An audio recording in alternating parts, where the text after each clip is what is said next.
बच्चों, कल तक हमने अन्नम भट्ट के तर्क संग्रह के गुण प्रकरण में से 4 गुणों का अध्ययन कर लिया था।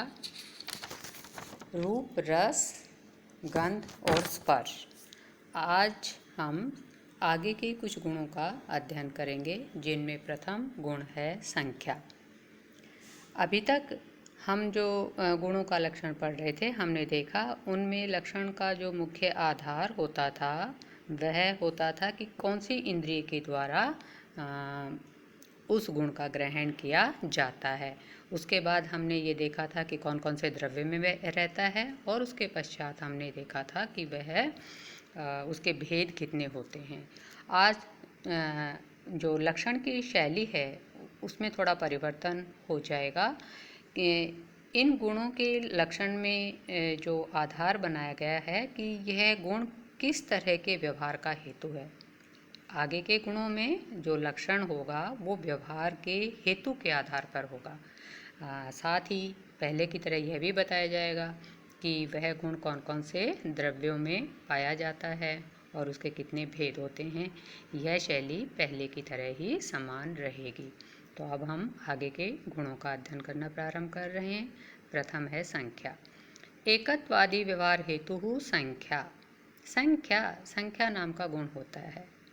क्या होता है? एकत्व आदि व्यवहार से हेतु, एकत्व आदि व्यवहारों का हेतु, अर्थात वह गुण जिसके आधार पर हम यह कहते हैं कि यह 1 है, 2 है, 3 है। इस तरह जो हम व्यवहार करते हैं उसका जो हेतु होता है, जिसके कारण हम वह व्यवहार करते हैं, उसको संख्या नाम का गुण कहा जाता है। संख्या शब्द स्त्रीलिंग में है, इसलिए इसके जो विशेषण है वो स्त्रीलिंग में आए। सा नव द्रव्य वृत्ति ही, यह संख्या 9 द्रव्यों में विद्यमान होती है। जितने पीछे हमने 9 द्रव्य पढ़े थे, पृथ्वी, जल, तेज, वायु, आकाश आदि, उन सभी को हम गिन सकते हैं। इसलिए जो संख्या नाम का गुण है वो प्रत्येक में रहता है। सानव द्रव्य वृत्ति ही, यह संख्या नाम का गुण प्रत्येक द्रव्य में विद्यमान होता है। एकत्वादि परार्ध पर्यंता, और यह संख्या होती कितनी है कुल? तो बताया एकत्वादि परार्ध पर्यंता, 1 से लेके परार्ध तक। संख्या का प्रारंभ 1 से होता है और इसका अंत परार्ध होता है। परार्ध नाम की संख्या होती है। एकत्वम नित्यम अनित्यम च, इनमें जो एक संख्या है वह 2 प्रकार की होती है, नित्य और अनित्य। नित्यगतम नित्यम, इनमें जो नित्य तत्व में आश्रित यदि ये एक संख्या है तो उसको नित्य कहा जाता है।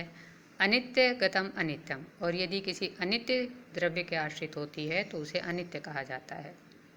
द्वित्वादिकम तो सर्वत्र अनित्यम एव, जो द्वित्व आदि तथा 2 से लेकर आगे तक की जितनी संख्याएं हैं उनमें यह संख्या अनित्यमेव, अनित्य होती है। एक बार अर्थ और देखेंगे कि एकत्व आदि के व्यवहार का हेतु संख्या नाम का गुण होता है। सानव द्रव्यवृत्ति, वह संख्या सभी द्रव्यों में विद्यमान होती है, उनके व्यवहार का कारण बनती है। संख्या का प्रारंभ 1 से होता है और इसकी समाप्ति परार्ध पर होती है। इनमें जो एक संख्या है वह 2 तरह की होती है, नित्य और अनित्य। यह एक संख्या जब नित्य द्रव्य पर आश्रित होती है तो यह नित्य होती है, और जब यह अनित्य द्रव्य के आश्रित होती है तो यह अनित्य होती है। इसके बाद जो 2 तथा 2 से आगे की जितनी भी संख्याएं हैं वो केवल अनित्य होती हैं। यहाँ हम जब व्याख्या में समझाएंगे तो आगे बताएंगे कि जो संख्या नाम का गुण है वो सभी द्रव्यों में विद्यमान होता है, एक तो। दूसरा, इसके अंदर जो नित्य और अनित्य शब्द है उसकी व्याख्या करेंगे कि ये जो पृथ्वी, जल, तेज, वायु हैं, 4 जो द्रव्य हैं, इनके परमाणुओं में इनका जो सूक्ष्म रूप होता है जिसका आगे विभाजन नहीं किया जा सकता, जो नित्य होता है, और इनके अतिरिक्त जो आकाश, काल, दिशा, आत्मा और मन, ये जो नित्य द्रव्य हैं, इनमें यह एक संख्या नित्य होती है। हमने यहाँ पढ़ा था कि जो नित्य तत्व में ये नित्य होती है, तो उसको समझाएंगे। नित्य तत्व कौन से होते हैं? पृथ्वी, जल, तेज, वायु के परमाणु रूप और इसके अतिरिक्त आकाश, काल, दिशा, आत्मा और मन। तो जब हम इनकी संख्या गिनाएंगे तो यहाँ पर वो संख्या नित्य मानी जाएगी। और इन्हीं पृथ्वी, जल, तेज, वायु आदि के जो द्वैणुक हैं, परमाणु के आगे द्वैणुक, त्रश्रेणु इत्यादि, जिनसे मिलकर आगे कार्य रूप षष्ठी बनती है, तो वो जो संख्याएं हैं और ये जो आकाश, काल, दिशा, आत्मा और मन, ये जब उपाधि युक्त हो जाते हैं, अर्थात किसी चीज़ के व्यवधान से युक्त हो जाते हैं, घटाकाश, मठाकाश इत्यादि, तो इनमें ये संख्या अनित्य बन जाती है। इस तरह से जो एक संख्या है वो दो रूपों वाली होगी, ये हम समझाएंगे। इसके बाद हम ये भी समझाएंगे कि संख्या का जो प्रारंभ है एक से होता है और जो अंत है वो परार्ध पर। तो ये एक से लेकर परार्ध तक जो संख्याओं की गणना की गई है वो संस्कृत में प्रकारों के रूप में की गई है। और उसकी शैली ये है कि एक के आगे वाली जो संख्या होगी वो पहले वाली का 10 गुना होगी। उसका जो गुणनफल आएगा उसको जब हम 10 से गुणा करेंगे तो आगे वाली संख्या आ जाएगी, अर्थात हर आगे वाली संख्या पहले वाली संख्या का 10 गुना होती है। और इसका विभाजन हमने संस्कृत वाङ्मय में देखा कि ये जो 18 प्रकार हैं इनके नाम रखे गए 1, 10, 100, 1000, अयुत इत्यादि। तो इस तरह से संस्कृत वाङ्मय में ये जो असंख्य संख्या है उसको मूल रूप से 18 भेदों के रूप में विभाजित करके समझाया गया है। अगला द्रव्य है परिमाण। परिमाण किसी चीज़ को नापने का जो आधार होता है उसे परिमाण कहते हैं। तो परिमाण नाम का गुण की परिभाषा तर्क संग्रह में क्या दी गई है वो ये है, मान व्यवहार कारणम परिमाणम नवद्रव्य वृत्ति। मानस्य व्यवहार कारणम परिमाणम, किसी चीज़ को मापने के व्यवहार का कारण, रूप, गुण परिमाण कहा जाता है। नवद्रव्य वृत्ति, यह नवों द्रव्यों में रहता है, जो 9 द्रव्य हैं उन सब में विद्यमान रहता है। तत्चतुर्विधम, परिमाण जब नपुंसकलिंग में है अतः विशेषण नपुंसकलिंग में आया कि यह परिमाण नाम का गुण जो परिमाण है वह चतुर्विधम 4 प्रकार का होता है।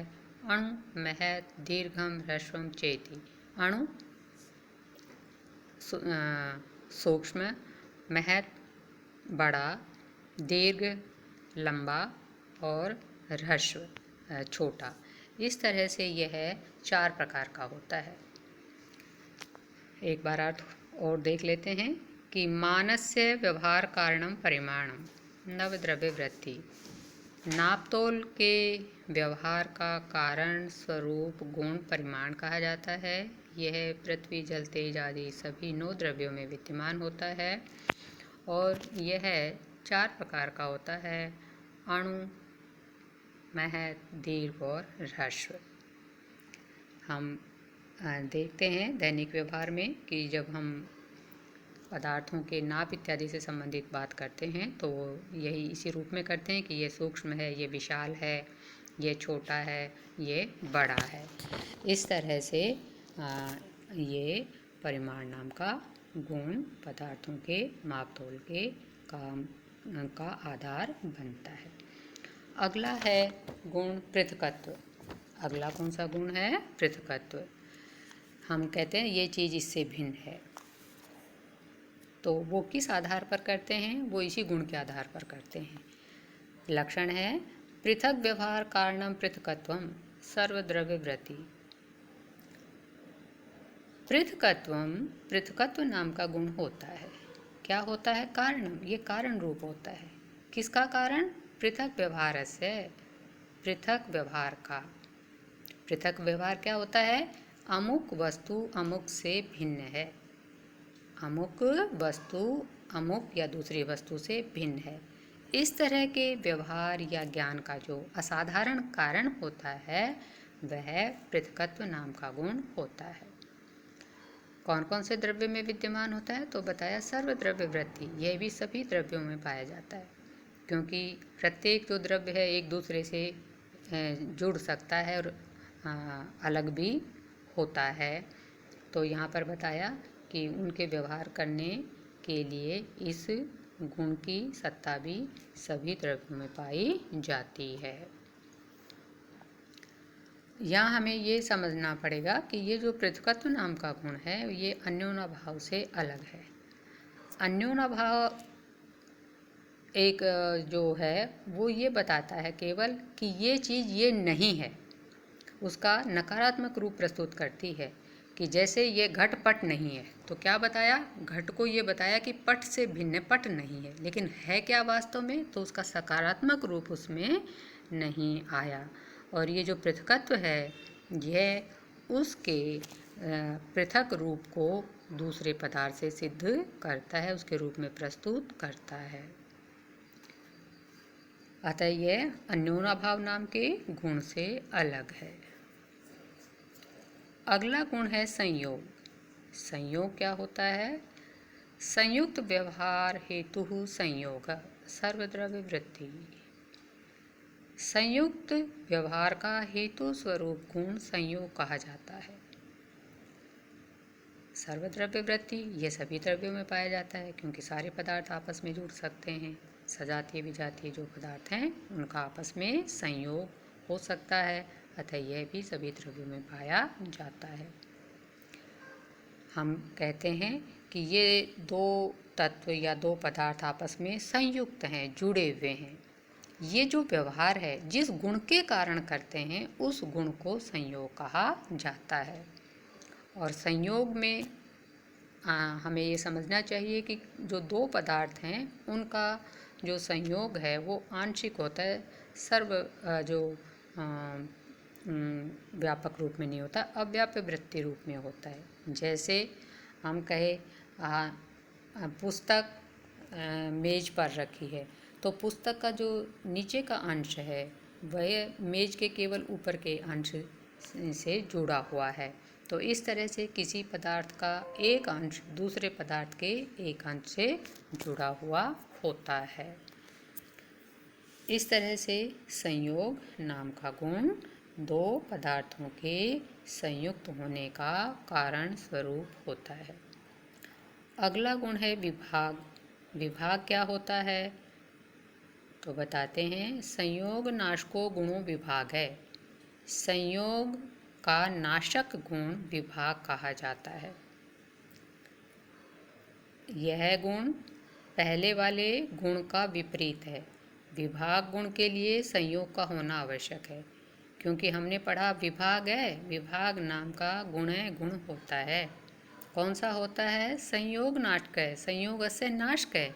यह संयुक्त चीज़ को नष्ट करता है, अर्थात जो जुड़ी हुई चीज़ है उसको अलग करता है। सर्वद्रव्य वृत्ति ही, और यह किसमें रहता है? सभी द्रव्यों में विद्यमान रहता है। इस तरह से जो विभाग गुण है वह संयोग का विपरीत गुण है। अगला गुण है, अगले दो गुण एक साथ समझाए गए हैं पुस्तक में, परत्व और अपरत्व। इनको हम सीधी स्पष्ट भाषा में समझ सकते हैं। परे और जो परे नहीं है, परे का मतलब दूर और जो परे नहीं है नज़दीक। तो समझाते हैं, परापर व्यवहारासाधारण कारणे परत्वा परत्वे। परत्व और अपरत्व शब्द नपुंसकलिंग में है, और क्योंकि दो गुण हैं एक साथ उनका वर्णन किया जा रहा है, इसलिए नपुंसकलिंग प्रथमा का द्विवचन यहाँ पर प्रयुक्त हुआ है। परत्वा परत्वे, परत्व और अपरत्व नाम के दो गुण होते हैं। क्या होते हैं? असाधारण कारणे, असाधारण कारण होते हैं। किसका असाधारण कारण होते हैं? परापर व्यवहारस्य, परापर व्यवहारयोः, पर और अपर व्यवहार के, पर और अपर व्यवहार के असाधारण कारण क्रमशः परत्व और अपरत्व नाम के गुण कहे जाते हैं। अर्थात जो पर है उसके जो व्यवहार का कारण है वो परत्व कहा जाता है, और जो अपर है उसके व्यवहार का असाधारण कारण अपरत्व कहा जाता है। किसमें ये दोनों गुण विद्यमान रहते हैं? कौन कौन से द्रव्य में? तो बताते हैं कि पृथिव्यादि चतुष्टय मनोवृत्तिनी, ये सारे द्रव्यों में नहीं रहते। अभी तक हम जो पढ़ रहे थे पीछे कुछ गुण, वो सभी द्रव्यों में विद्यमान रहते थे, किंतु ये सारे द्रव्यों में विद्यमान न होकर 5 द्रव्यों में विद्यमान रहते हैं। पृथ्वी आदि चतुष्ट है, पृथ्वी आदि 4 द्रव्यों में और एक मन में। पृथ्वी आदि 4 द्रव्य कौन से हैं? पृथ्वी, जल, तेज, वायु और एक मन। होते कितने प्रकार के हैं ये? तो बताया, ते द्विविधे दिक्कृते कालकृते च। ये दोनों गुण दो दो प्रकार के होते हैं, दिशाकृत और कालकृत। अर्थात यदि हम परत्व की बात करें तो उसके 2 भेद होंगे, दिक्कृत परत्व, कालकृत परत्व। जब हम अपरत्व की बात करेंगे भेदों की, तो वो भी 2 तरह के होंगे, दिक्कृत अपरत्व, कालकृत अपरत्व। अर्थात दिशाकृत परत्व, कालकृत परत्व, दिशाकृत अपरत्व और कालकृत अपरत्व। लक्षण क्या हैं इनके? ये तो नाम हुए, कैसे पहचानेंगे कि ये परत्व है दिशाकृत और ये अपरत्व है, ये कालकृत है? तो बताते हैं, दूरस्थे दिक्कृतम परत्वम। दूर विद्यमान पदार्थ का बोध कराने के लिए दिशाकृत परत्व होता है। समीपस्थे दिक्कृतम अपरत्वम, और समीप विद्यमान पदार्थ के बोध का कारण रूप दिशाकृत अपरत्व होता है। ज्येष्ठे कालकृतम परत्वम, किसी वस्तु की ज्येष्ठता का बोध कराने के लिए कालकृत परत्व नाम का गुण होता है।